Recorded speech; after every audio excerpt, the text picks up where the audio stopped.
Teodoro and Gatchalian.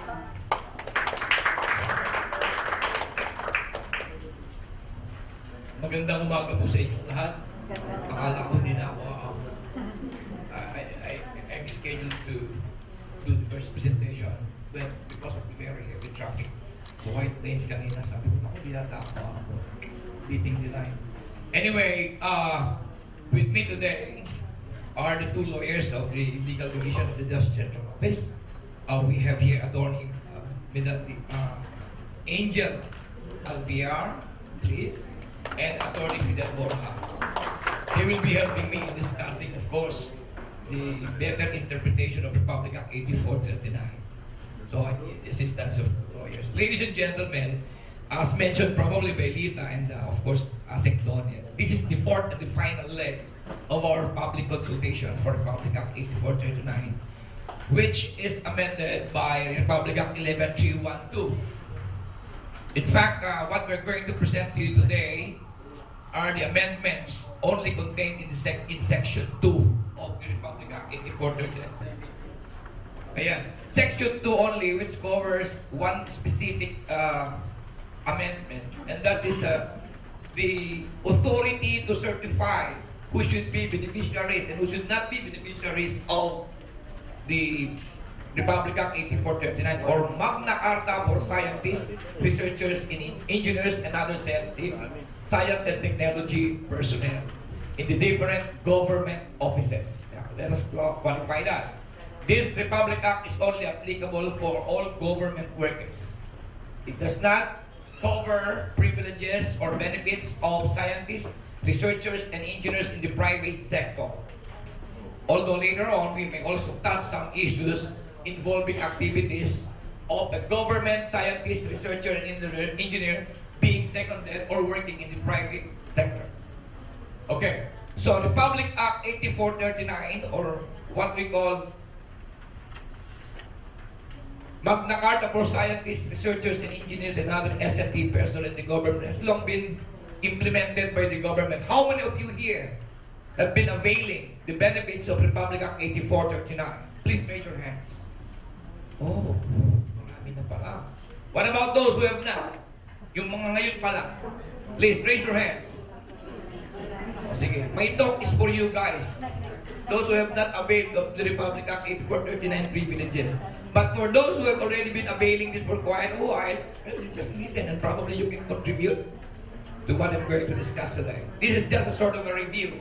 Now, we know very well that the objective of 8439 focuses towards motivating, incentivizing, and encouraging our people to go into science and technology or stay into science and technology work. The government has been doing a lot of activities, moving heaven and earth to see to it that our scientists work in the government. Very recently, we have passed the Balik Scientist Program, which intends to, the Balik Scientist Law, which intends to incentivize or increase the incentives of our scientists who have been working abroad and are employed somewhere else over there outside the Philippines to come home and work in our country. That is if only to prove that scientists really play a very important role in seeing to it that we have a sustained economic growth from science and technology, and that is very undebatable. The amount of contribution that science and technology programs give or contribute to the national economic development is really very important and immeasurable. Well, technology and innovations are indeed the backbones of our economic development. Henceforth, scientists who are directly involved in such kind of activities are very important mammals in our country today. Look, the main purpose of 8439 is to see to it that Department of the Science and Technology sector maintains a reservoir of scientists. Along that purpose, to maintain the necessary reservoir of talent and manpower to sustain the drive towards science and technology mastery. Therefore, the role of science and technology, which I was saying, to be very important and vital in national economic development and progress. Now, the coverage. One, of course, for the Department of Science and Technology personnel. And who are these people from the DOST? We have 4 groups. The S&T managers, supervisors and planners, members of the scientific career system. How many of you here? We have one, of course. I know the person. He's been with us in almost all our Republic Act 8439 programs. Sino pa po dito ang accredited na ng Scientific Career System, which is being awarded by the National Academy of Science and Technology? Wala pa, isa lang. Well, that is one area where even if you are employed in your respective agency, you can avail of that by being converted into a scientist. Plantilla holder. Scientist 1, 2, 3, and 4. Yeah. But of course, each of its level requires specific qualification. Despite working in your respective entity or unit or agency, you can still be given a rank of scientist. That is through this process being enrolled and accredited by the Scientific Career System. Later on, we will be discussing the National Career Scientist Program. Then the third group, scientists, engineers, and researchers. We will be discussing what makes a person to become qualified and be considered as a scientist, researcher, and an engineer. The fourth group is the technician and related science and technology personnel. But this group is only applicable to DOST in accordance to law. Probably you will determine later on out of the provision of the law why this is not applicable to other non-DOST agencies.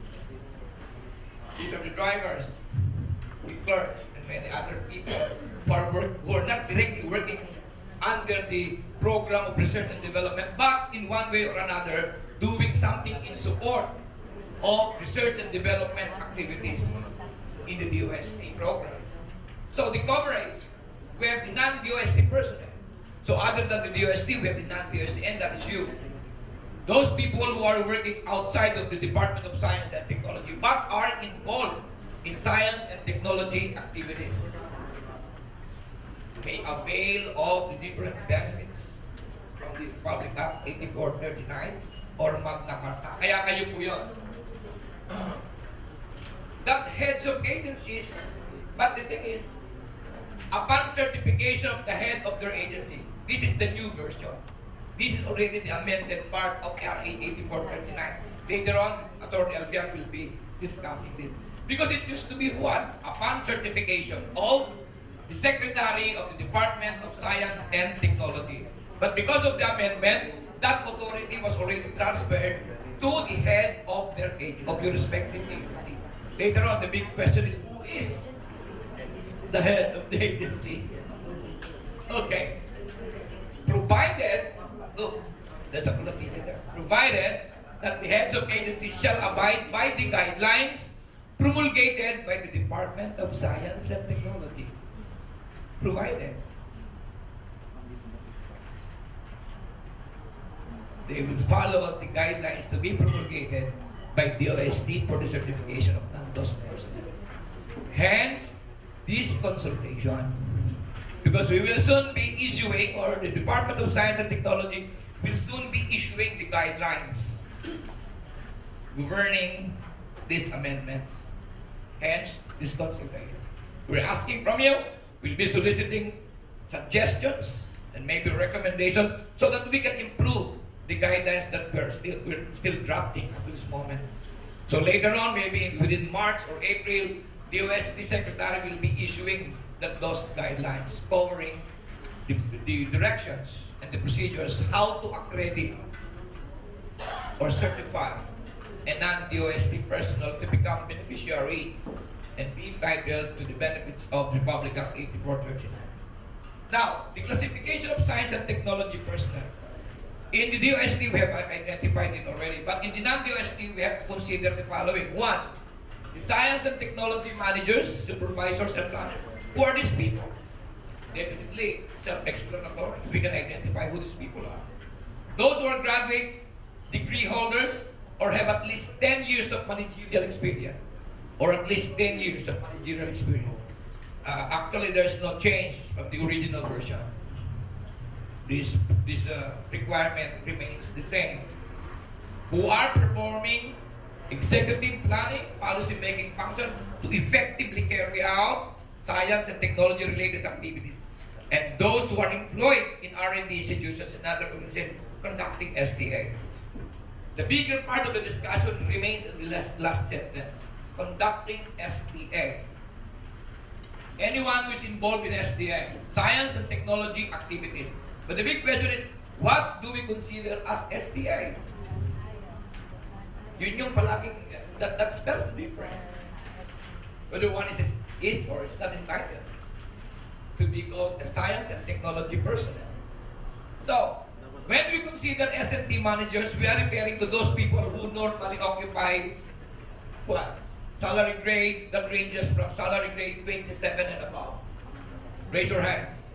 Who among you here occupies salary grade 27 and above? Come on, professors.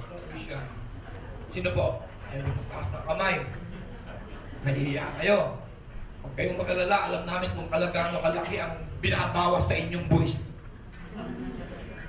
Malaki yan. And then, science and technology supervisors, who are these people? So, scientists, assistant scientists, division chiefs, supervising rights, science research specialists, and other positions of equivalent rank. Normally, these are the people who occupy salary grades 22 to 26. But of course, it's also possible that those who are in this particular salary range may also be designated as SMT. Or they may also be designated as ST planners. It depends on the institution or agency.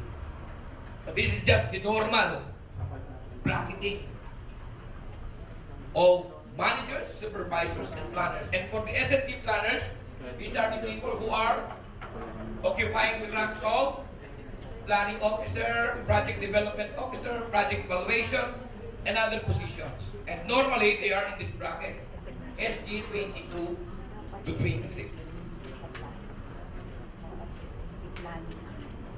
What is important is we are doing any of these three positions. We are occupying any of these three positions, regardless of the salary